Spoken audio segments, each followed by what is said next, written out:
Lep pozdrav vsem, ime mi je Đurđa Srsoglavec, sem prevajalka. Ukvarjam se s prevajanjem praktično, teoretično, organizacijsko. Kar nekaj časa sem bila predsednica Društva slovenskih književnih prevajalcev. Povsem se strinjam s tem, da če nisi preveden, ne obstajaš.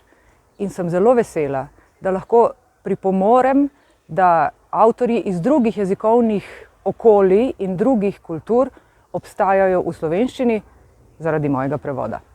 Berite!